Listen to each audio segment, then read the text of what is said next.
हाँ बच्चा पार्टी, क्या हाल चाल समाचार? बढ़िया एकदम।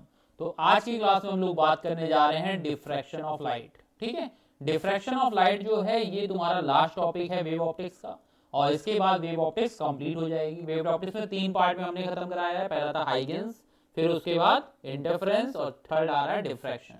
तो अब डिफ्रैक्शन में हम लोग स्टार्ट करते हैं। तो डिफ्रैक्शन में देखो क्या है, फ्रॉनहोफर का एक एक्सपेरिमेंट था जिसमें कि लिखा हुआ था ई साइन थीटा। यहाँ पे होता क्या है, यहाँ पे एक मिनट रुकना, ये तुम्हारा सेंटर होता है। ठीक है, सेंटर पे हमेशा डार्क ही बनेगी, और ये यहाँ पे मान लो पॉइंट है, ये तुम्हारा डार्क है इधर, और ये तुम्हारा इधर डार्क है। तो ये देखो D1 से D2, ये तुम्हारा डार्क पूरा यहीं तक जा रहा है ना।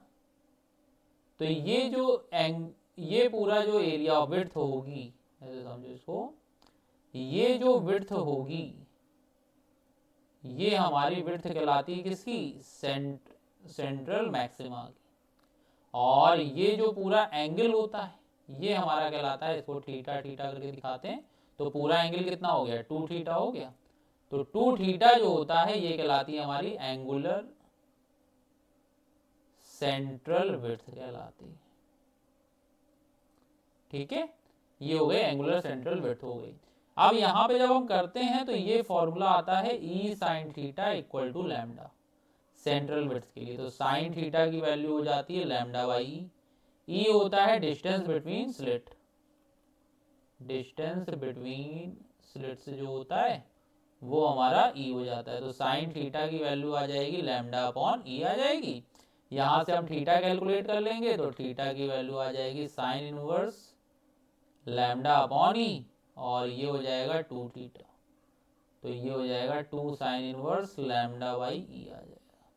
ठीक है, ये हमारा इतना आंसर आ जाएगा। अब हम लोग करेंगे कैसे? तो पहले तो देखो यही है, angular width of central maximum change if slit width is increases. तो साइन थीटा की वैल्यू जो होती है बेटा वो होती है लैम्डा बाई ई, और अगर हम ई की वैल्यू को इंक्रीज करेंगे तो थीटा जो होगा वो क्या हो जाएगा? डिक्रीज हो जाएगा साइन थीटा, तो थीटा भी डिक्रीज होगा। तो सेंट्रल विड्थ जो होगी वो हमारी क्या हो जाएगी? डिक्रीज हो जानी चाहिए। तो सेंट्रल विड्थ जो होगी बच्चे वो क्या हो जाएगी? डिक्रीज हो जाएगी। समझ में आ रही बात? ठीक है, फिर उसके बाद देखो कह रहा है कोई भी एक डिफरेंस बताना है इंटरफेरेंस और डिफ्रैक्शन में। तो बेटा इंटरफेरेंस में जो इंटेंसिटी कर्व बनता है वो सारी जगह क्या रहता है? सेम रहता है। ये भी नीचे से ले जाना। और डिफ्रैक्शन में जो इंटेंसिटी कर्व बनता है वो लगातार क्या होता है? डिक्रीज होता रहता है। ऐसे चली जाएंगी। ठीक, इतना ध्यान रखना। Fraunhofer diffraction from a single width इतना है, एज ऑफ इतना है। कैलकुलेट एंगुलर विड्थ निकालनी। तो यहाँ से वही sine theta equal to lambda by e करके करते हैं। लैम्डा की वैल्यू देखो कितनी है? 6200 एंगस्ट्रॉम है, -10 हो गई। और ये कितना हो गया? 1.24 इंटू 10 की पावर -6। तो यहाँ से जब करोगे तो ये तुम्हारा आ जाएगा 1/2 आ जाएगा। तो साइन थीटा की वैल्यू 1/2 कब होती? जब थीटा की वैल्यू कितनी हो जाती है? 30 डिग्री। और थीटा की वैल्यू अगर 30 डिग्री है तो 2 थीटा कितना हो जाएगा? 60 डिग्री। तो एंगुलर विड्थ जो आएगी वो हमारी कितनी आ जाएगी? 60 डिग्री आ जाएगी। समझ में आ रहा है? फिर उसके बाद देखो इंटेंसिटी कर्व बनाना है। इंटेंसिटी कर्व बनाते समय ध्यान रखना किस में बनाना है? डिफ्रैक्शन में बनाना है। तो डिफ्रैक्शन में लगातार क्या होती रहती है? डिक्रीज होती रहती है। ठीक, यहाँ पे ध्यान रखना लैम्डा बाई ई होगा, फिर उसी के आगे ऐसे चलते चले जाना, यहाँ पे माइनस लैम्डा बाई ई हो जाएगा। ठीक, इतनी बात समझ में आ गई? यहाँ तक तो कोई दिक्कत नहीं है ना? हमें किसके किसके भी बनाना था? डिफ्रैक्टिंग एंगल के साथ बनाना था ना, तो यही बनेगा यहाँ से। डिफ्रैक्टिंग एंगल के साथ बनाना था तो यहाँ पे लैम्डा ही रहेगा। फिर लैम्डा 0 माइनस लैम्डा, फिर ऐसे 2 लैम्डा 3 लैम्डा चला जाएगा। फिर क्या है? What is mean by diffraction of light. तो बेटा कहीं पर भी राउंड द कॉर्नर्स आते हैं तो लाइट क्या हो जाती है? डेविएट हो जाती है, अपने पाथ को क्या करती है, बेंड कर लेती है। इसी फिनोमिना को हम लोग क्या बोलते हैं, डिफ्रैक्शन ऑफ लाइट बोलते हैं। फिर से वही इंटेंसिटी का कर्व बना देना दोनों में। इंटेंसिटी इसकी हर पॉइंट पे क्या होती है, डार्क पे ब्राइट पे सेम रहती है और डार्क पे 0 रहती है, लेकिन इसकी जो रहती है डिफ्रैक्शन की, ये लगातार डिक्रीज होती रहती है। फिर से वही आ गया, what kind of source. Kind of source में तो कुछ भी बात नहीं करते, मोनोक्रोमेटिक लेते हैं। वैसे कोई कंपल्सन नहीं होता, लेकिन जितने भी फॉर्मूले बनाए गए हैं, सेकेंड पार्ट का आंसर सुन लो, जितने भी फॉर्मूले बनाए गए हैं वो सब किसके बनाए गए हैं, मोनोक्रोमेटिक पे। लेकिन ऐसा कोई बाउंडेशन नहीं था उस समय, लेकिन फॉर्मूलों के हिसाब से अगर पूछ लिया जाता है तो बता सकते हो भाई मोनोक्रोमेटिक है। और कहाँ पे सिचुएटेड होते हैं, ये बहुत इन्फिनिटी पे माने जाते हैं। और पूरा लिख देना कि ऐसा कोई कंपल्सन नहीं है कि मोनोक्रोमेटिक लाइट लिए दोनों के लिए वैलिड होता है ये। लेकिन जो फॉर्मूले बनाए गए हैं वो किसके मद्देनजर बनाए गए हैं, वो बनाए गए हैं मोनोक्रोमेटिक पे। क्लियर है इतना। सातवां देखो, फिर इसमें क्या एंगुलर विड्थ निकालनी है इसमें भी। तो यहाँ पे भी बेटा साइन थीटा इक्वल टू क्या बनेगा, लैम्डा बाई ई। लैम्डा हमारा हो गया 650 नैनोमीटर और ये हो गया 1.3 इंटू 10 की पावर -4 सेंटीमीटर है, तो माइनस का 2। यहाँ से जब करोगे तो ये तुम्हारा आ गया 1/2।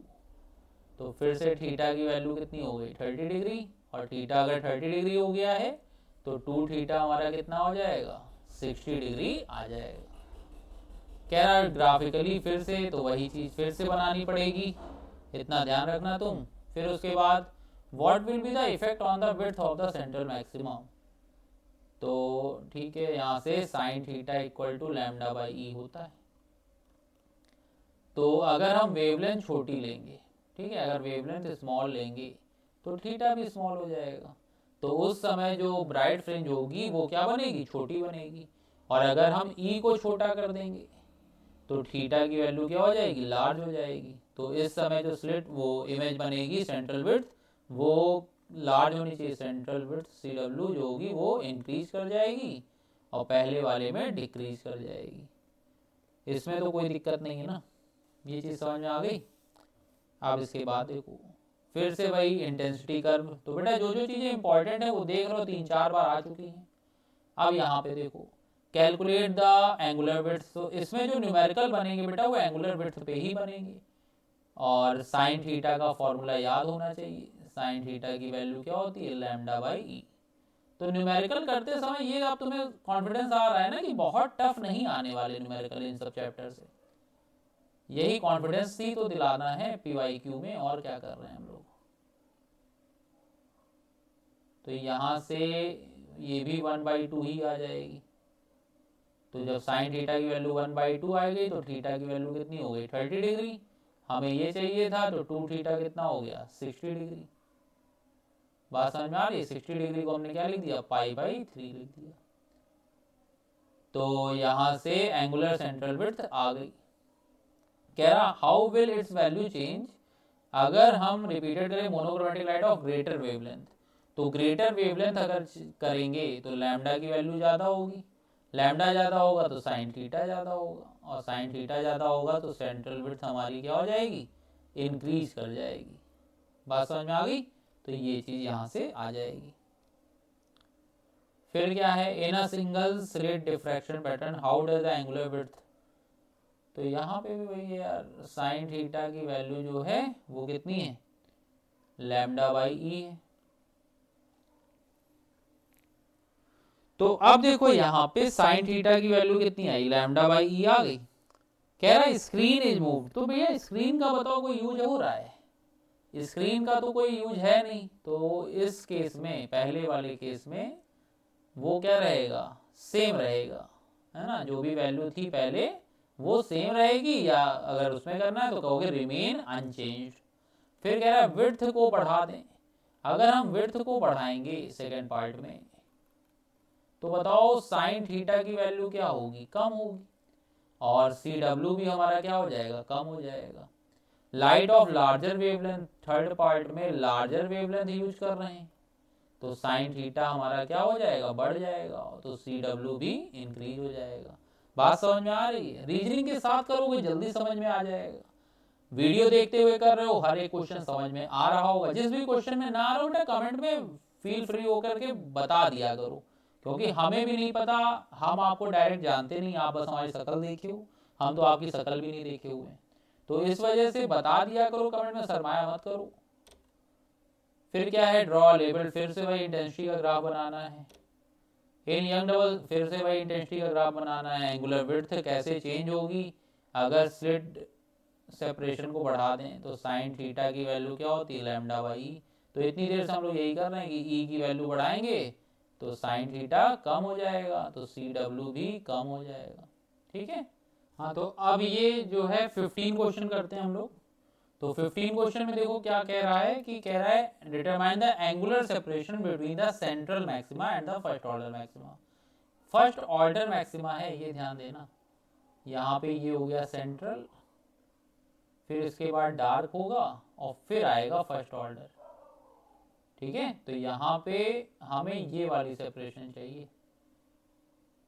तो इसके लिए हमें पता होता है कि थीटा की वैल्यू या साइन थीटा की वैल्यू जो होती है वो कितनी होती है, m plus 1/2 lambda by E.